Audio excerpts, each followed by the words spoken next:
আজকের গল্পটা একজন হার না মানা মায়ের।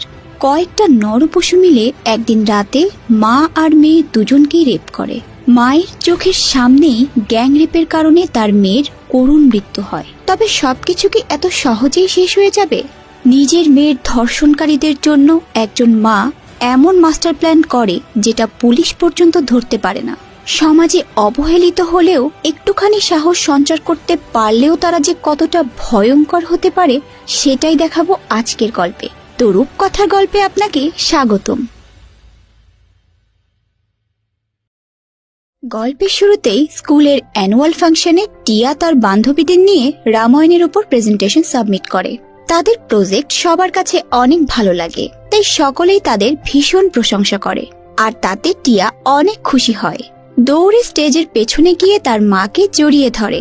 টিয়ার মা বিদ্যা এই স্কুলেরই টিচার। এরপর মুখ্যমন্ত্রীকে ডাকা হয়।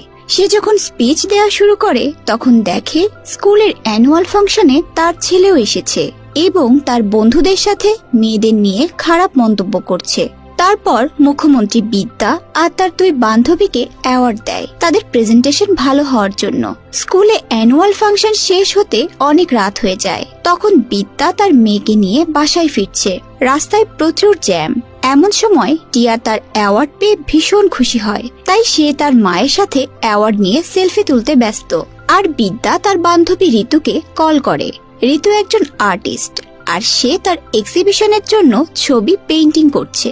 তখন বিদ্যা ঋতুকে জিজ্ঞাসা করে এই রাস্তা থেকে বাড়ি ফেরার কোনো শর্টকাট রাস্তা জানা আছে কিনা, কারণ এই জ্যাম শেষ করে বাড়ি ফিরতে আজকে রাত এখানেই শেষ হয়ে যাবে। ঋতু তাকে জানায় মোবাইলে জিপিএস অন করলে শর্টকাট রাস্তা দেখিয়ে দেবে। তো বিদ্যা ঋতুর কথা মতো জিপিএস অন করে, কিন্তু বিদ্যা এটা জানতো না যে তাদের গাড়ি পেছন থেকে মুখ্যমন্ত্রীর ছেলে অপূর্ব ফলো করছে। এরপর বিদ্যা জিপিএস এর লোকেশন দেখে ছোট্ট একটা রাস্তার ভেতরে গাড়ি চালাতে শুরু করে। প্রথমে রাস্তাটা স্বাভাবিক মনে হলেও ভেতরের দিকটা বেশ অন্ধকার। এতে করে বিদ্যা ভয় পেয়ে যায় আর ঋতুকে বলে আমার ভয় করছে, রাস্তাটা আমি চিনছি না। ঋতু তাকে সাহস দিয়ে বলে আরে ভয় নেই, ঠিক রাস্তা পেয়ে যাবে। অর্থাৎ তাদের ফোন কলে এখনো কথা চলছে।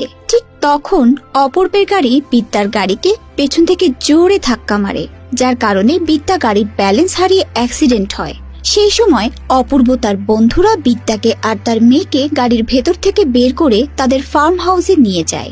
প্রথমে মনে হচ্ছিল এরা হয়তো তাদের সাহায্য করতে এসেছে, কিন্তু না, এরাই অ্যাক্সিডেন্ট করিয়েছে তা বিদ্যা বুঝে যায়। এরপরে 7 জন নরপশু তাদের উপর অমানবিক অত্যাচার শুরু করে।